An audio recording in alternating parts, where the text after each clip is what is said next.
Hi friends, welcome to KBC சமையல். இன்றைக்கி நம்ம ரொம்ப சூப்பரான ஒரு பொட்டேட்டோ வச்சு ஈவினிங் ஸ்நாக்ஸ் தான் செய்ய போகிறோம். நல்லா கிறிஸ்பியாக உள்ள நல்லா சாஃப்டாக வந்துருக்கும். 10 நிமிஷத்தில் ஈஸியாக சட்டுன்னு செஞ்சிடலாம். சாயங்காலம் நேரத்தில் உங்களுக்குள்ள குழந்தைங்களுக்கும் ஸ்நாக்ஸ் சாப்பிடும் போல இருந்துச்சு அப்படின்னா வெளியில் வாங்கி கொடுக்காம இந்த மாதிரி நீங்கள் வீட்டிலே சட்டுன்னு செஞ்சு கொடுத்துருங்க. ரொம்ப சூப்பராக இருக்கும். குழந்தைங்களும் விரும்பி சாப்பிடுவாங்க. அடிக்கடி செஞ்சு கேட்பாங்க. அவ்வளோ டேஸ்ட்டாக இருக்கும். எப்படி செய்யுதுன்னு பார்த்துடலாம் வாங்க. வீடியோக்குள்ளே போகிறதுக்கு முன்னாடி நம்ம சேனலை ஃபஸ்ட் டைம் நீங்கள் பார்க்குறீங்க, சப்ஸ்கிரைப் பண்ணிக்கோங்க. பக்கத்தில் இருக்கிற பெல் ஐக்கனும் கிளிக் பண்ணி இதில் ஆல் ஆப்ஷனும் சேவ் பண்ணி வச்சுக்கோங்க. அப்போ தான் நான் போடக்கூடிய வீடியோஸ்லாம் நோட்டிஃபிகேஷனாக வரும். சப்ஸ்கிரைப் பண்ண பார்க்குற புது வியூவர்ஸை மறக்காம சப்ஸ்கிரைப் பண்ணி சப்போர்ட் பண்ணுங்கள். வாங்க வீடியோக்குள்ளே போகலாம்.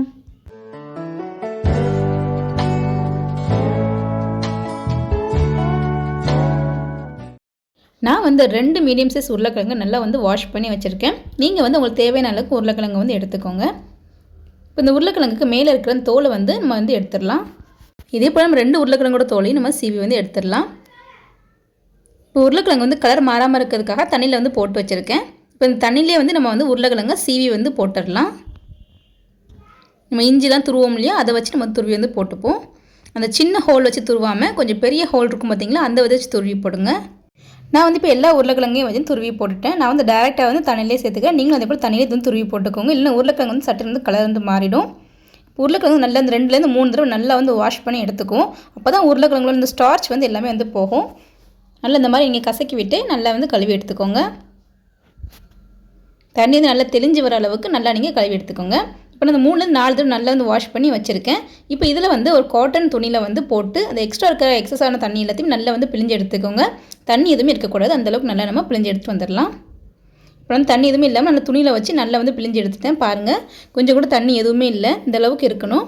இப்போ நான் ஒரு மீடியம் சைஸ் வெங்காயத்தை பொடியாக கட் பண்ணி வச்சுருக்கேன். அது இது கூடவே நம்ம சேர்த்துக்கலாம். உருளைக்கிழங்கு நம்ம வேகலாம் வைக்க வேண்டாம். இப்போ நம்ம ஒரு 3/4 ஸ்பூன் அளவுக்கு வத்தல் தூள் சேர்த்துப்போம். நீங்கள் உங்கள் காரத்துக்கு தகுந்த மாதிரி வத்தல் தூள் சேர்த்துக்கோங்க. ஒரு 1/4 ஸ்பூன் அளவுக்கு பெப்பர் சேர்த்துக்கலாம். 1/4 ஸ்பூன் ஜீரகத்தூள் சேர்த்துக்கலாம். 1/2 ஸ்பூன் கரம் மசாலா சேர்த்துக்கலாம். 1/2 ஸ்பூன் சாட் மசாலா சேர்த்துக்கலாம்.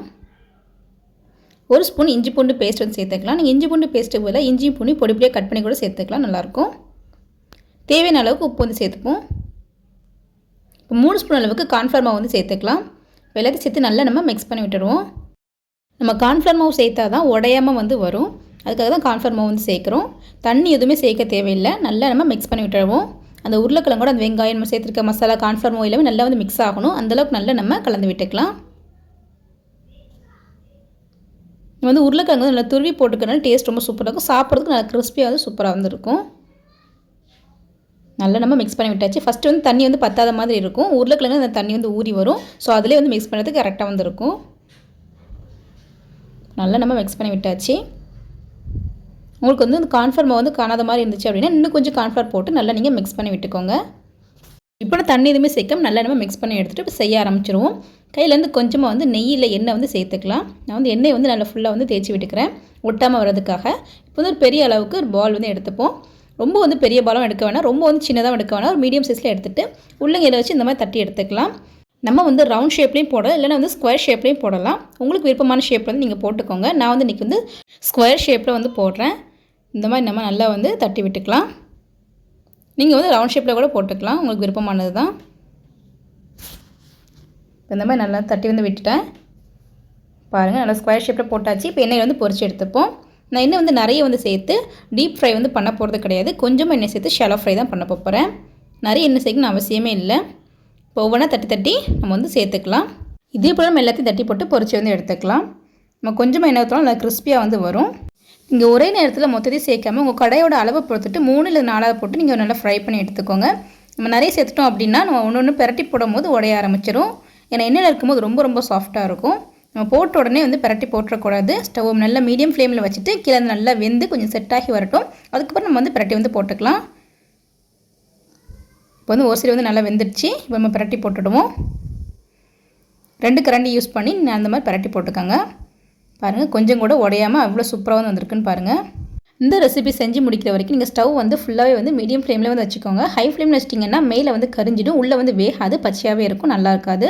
ஸோ மீடியம் ஃப்ளேமில் வச்சு நீங்கள் பொரிக்கும் போது நல்லா உள்ளேயும் வெளியில் நல்லா வெந்து வெளியில் நல்லா கிறிஸ்பியாக வந்திருக்கும், உள்ளே நல்லா சாஃப்டாக வரும். ஸோ லோ ஃப்ளேமில் வைக்க வேண்டாம். லோ ஃப்ளேமில் வச்சிட்டிங்க அப்படின்னா எண்ணெய் ரொம்ப குடிக்க ஆரம்பிச்சிடும். ஸோ மீடியம் ஃப்ளேமில் வச்சு நல்லா வேக வச்சு எடுத்துக்கோங்க. இடையில நல்லா வந்து திருப்பி போட்டு வச்சுக்கோங்க. அந்த 2 சைடு நல்லா வந்து கிறிஸ்பியாக வந்து உங்களுக்கு வரும். இப்போ மறுபடியும் நம்ம திருப்பி போட்டுடலாம். இப்போ இன்னும் 2 மினிட்ஸ் வந்து திருப்பியும் பக்கம் நல்லா வேகட்டும், நல்லா கிறிஸ்பியாக வரட்டும், நல்லா வந்து கலர் சேஞ்ச் ஆகி வரட்டும். இப்போ 2 சைடு நல்லா வந்து கிறிஸ்பியாக வந்து வந்துடுச்சு. இப்போ எண்ணெய் நல்லா வடிச்சிட்டு எடுத்து வச்சுருவோம். கலர் நல்லா சேஞ்ச் ஆகி நல்லா கோல்டன் ப்ரௌன் கலர் வந்திருக்கு. பார்க்கறதுக்கு நம்ம சூப்பராக இருக்குது. இப்போ நம்ம எடுத்து வந்து வச்சுருவோம். இப்போ வந்து எல்லாத்தையுமே எடுத்துட்டோம். இப்போ மீதி இருக்கிறதையும் நம்ம இதே போல் ஸ்கொயர் ஷேப்பில் தட்டி வந்து பொரிச்சு வந்து எடுத்துப்போம். நான் ஃபஸ்ட்டே சொன்ன மாதிரி மீடியம் ஃப்ளேமில் வச்சு நல்லா வந்து நம்ம ஃப்ரை பண்ணி எடுத்துப்போம். இப்போ ஒரு சைடு நல்லா வந்து வெந்துட்டு பரட்டி போட்டு இப்போ சுடு சுடு சர்வ் பண்ணிடலாம்.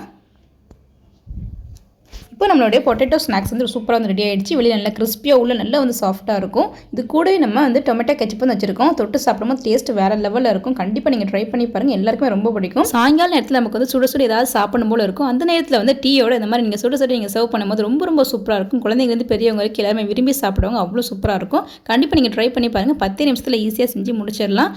நீங்களும் இதில் ட்ரை பண்ணி பார்த்து எப்படின்னு சொல்லி கீழே கமெண்ட் பண்ணுங்கள். இந்த வீடியோ உங்களுக்கு பிடிச்சிருக்குன்னு நினைக்கிறேன். பிடிச்சிருந்தா லைக் பண்ணிக்கோங்க. உங்கள் ஃப்ரெண்ட்ஸ் அண்ட் ஃபேமிலிஸ்க்கும் ஷேர் பண்ணுங்கள். இது போல் நிறைய வீடியோஸ் பார்க்கணும் மறக்காம சேனலுக்கு சப்ஸ்கிரைப் பண்ணிக்கோங்க. நம்ம சேனல் நிறைய ஸ்நாக் ரெசிபிஸ்லாம் போட்டிருக்கோம். அதோட லிங்க் டிஸ்கிரிப்ஷனில் கொடுக்குற மறக்காம செக் பண்ணி பார்த்துக்கோங்க. சாயங்காலம் நேரத்தில் சாப்பிட்றதுக்கு ரொம்ப ரொம்ப சூப்பராக இருக்கும். தேங்க்ஸ் ஃபார் வாட்சிங்.